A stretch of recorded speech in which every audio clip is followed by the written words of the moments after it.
I'm Scott Peasley's Wild Generation, and today we're going over what you need to bring with you on a rainy, cold hike. I'll give you a hint, the first thing's a backpack. I went hiking with two of my friends last weekend and we had a lot of fun. The weather called for heavy rain the entire time, temperatures between 36 and 40, and we knew that there would probably be snow in the woods because there's a lot more shade in the woods than there is anywhere else. You can see behind me in the last week that it's cleared up quite a bit, but there's still patches of snow in the woods. So why did we go hiking anyway? Because that was the weekend we were all available. One note, I really like to be exposed to the elements. I actually like it when it's windy and rainy or snowing or the sun is setting and I still have a couple miles to go on my hike. That is fun for me. So I intentionally allow myself to be a little bit more exposed to the weather than some people may feel comfortable with. That's fine. Wear other stuff. Wear your hood. Wear a hat. Do whatever you need to do. I enjoy feeling nature around me, I guess, but you don't have to. And I balance comfort and excitement. So if it's windy and rainy and I feel miserable, some of that suck is part of the excitement. But if it gets too much suck, it's not that exciting. Nature is a fun place to be. And if you're in a bubble, it's not really nature. So you got to figure out that balance for yourself. But anyway, here's what I brought. So the first thing you want to bring with you are these trekkers. They're going to allow you to not slip in the snow. The reason I like these is because instead of those little studs that are on the bottom of a lot of these, where it's just like rubber and then some studs, these ones here, if you tilt your foot to the side on ice, you're not going to lose your footing. Whereas if you do that with the studs, you lift up those studs and you're going to slide, but this goes all the way up the side of your foot, which is really nice. The second thing is that I didn't use the ones that have the spikes on them, like my Katulas, because of the fact that these won't get dulled as much by the rocks, whereas the spikes will dull right out. So the fact that we had a variety of different terrain where there was snow and then no snow and snow and then no snow, and it was just varying. Like you could go 10 feet with no snow and then 50 to 1,000 feet with snow and then another 30 feet without snow. So the fact that it was going to change a lot meant that these were perfect for that. The second thing you need is a rain jacket. When it's raining and cold, you need to consider that you are going to be colder than you think, but you are going to be creating a lot more heat than you think. So you need to bring different layers. You need to consider the fact that you need to stay dry, but when you stay dry, if that stuff doesn't breathe, you're going to sweat and you're going to get wet anyway.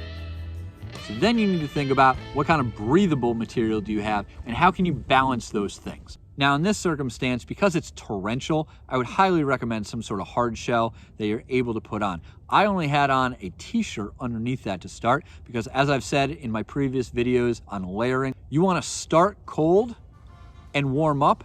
That way you don't overheat. If you're wearing too many layers when you start hiking, you're gonna overheat, you're gonna feel sick. I've seen people throw up from that. Not good. Start with less layers, add more. So the primary concern that I had was keeping dry. Because as long as I stay dry, I'm gonna stay warm. And then in areas where I knew I was going to get wet, I just wore things that I knew would stay warm regardless of how wet they got. So for example, I had my merino wool socks on. I knew for a fact that even if those got wet, that I wouldn't have an issue. And since I didn't wear gaiters, which would wrap around my leg and try to prevent some of the water from dripping from my pants onto my shoes or into my socks, I knew that they were gonna get wet. And I was okay with that. It's a 10-mile hike. It wasn't really that big of a deal. Now about halfway through the hike, I got too cold. So I put this on underneath. And that's gonna create a space where air is gonna be stagnant between my outer layer that's stopping the rain and then my shirt. And it kept me warm the whole way. Next thing you may wanna consider is a baseball cap. It's really good for keeping the rain off of your face. I actually kind of like being out in the rain and I don't like having a hood on. The problem with hoods and hats is you can't hear much. The great thing about hoods and hats is that a hat will keep you very, very warm.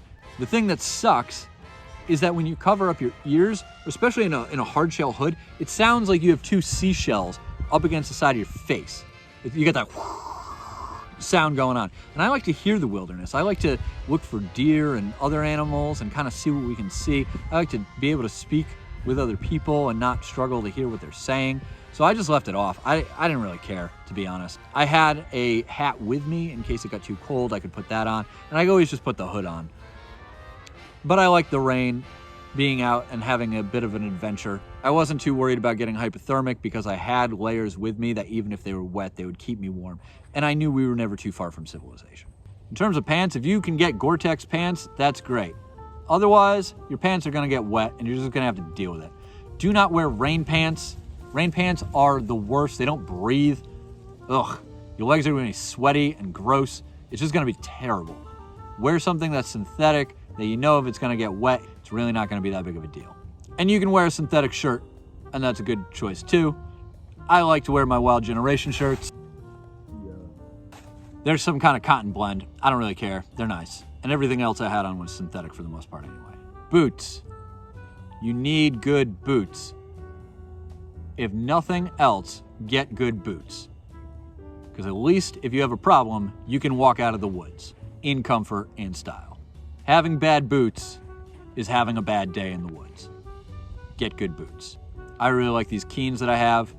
I've had a variety of different boots. I'm not married to like one brand or anything like that. I just find boots that fit well and feel good, and that'll last me quite a while. These ones I've had for about 4 years now, actually, and I use them quite regularly. The next thing I brought is my second aid kit. I'm gonna go over this in more detail in another video, but essentially the things you want in here are your first aid stuff and your second aid stuff. Stay tuned, I'm building suspense. I will give you one hint though. There might be matches in here. For those of you who are gonna tell me that I should have brought matches. Bring a flashlight. Doesn't matter. We got out of the woods, I think we started at 10 a.m. and finished at like 2 or something. Like we were only hiking for like 4 hours, but always bring a flashlight with you. You never know how long you're gonna be out in the woods. Headlamps are better than flashlights. If you need to fight a bear, you need both your hands. And if you need to see the bear because it's dark, you need the flashlight. But in all seriousness, bring a flashlight. You ever have to poop in the woods? If you haven't, your day's coming. Bring some toilet paper. Snacks, lunch, extra food, extra water, water bottle, water bottle. Sometimes I'll use like a Camelback or something like that, but other times I actually appreciate knowing how much water I have left in a given situation. And since I was trying to actually monitor how much water I was drinking, I brought 3 water bottles. This allowed me to know how much water I had left. So I drank one of them. I left it at the house to go do this video, but this one is almost empty, and this one is almost empty. So I probably drank about 2.5 liters of water on a 10.5 mile trip. So it's not terrible. It wasn't really hot out. So for snacks, what do you want? Well, you want carbohydrates because they're gonna give you energy quickly. You want protein because it's gonna rebuild your muscles.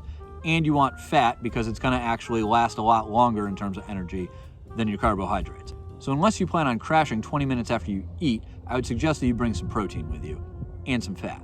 Nuts are a great thing. I brought almonds, and if they're salted, you know, salt is an electrolyte, so that's good too. Then I brought some like little bell peppers, and that's a really good form of carbs and a little bit of fiber. Remember the TP? Didn't have to use it, but just in case. And then I brought some like little sausage links, and that was another really good source of fat and protein as well. Some people like to bring trekking poles. That's great. Bring them if you like them. I don't really like them. I've seen opportunities for use for them, but overall, I'm not that big of a fan. The times in between seasons are the hardest to prepare for to be in the wilderness because you really don't know what to expect. But expect both seasons. Expect it to be warm and expect it to be cold, and prepare for both. If you notice, I just brought a day pack. You don't need to overpack for these things. Think in your mind what skills you have. If you have the skills to overcome certain obstacles, then you may not need to bring quite as much stuff. For example, if I ran out of water, there's a lot of snow in the woods, and I know how to build a fire. Also, we were never more than like 2 miles from a road. So, you know, public service announcement, don't eat snow. It dehydrates you. The fact that you have to warm up the snow burns calories, which actually ends up dehydrating you rather than hydrating you with the water that you are consuming. Snow takes up a lot more volume than water does, so you think you're getting a lot, but you're really getting a little, and you're burning a bunch of calories, and you're actually dehydrating yourself. Rather than getting hydrated, you need to melt the snow first, then drink it. Thank you for watching. If you enjoyed this video, please consider liking and subscribing to The Wild Generation and generate the wild within. Go out into the cold, wet weather and have some fun regardless. Whatever, it's fine.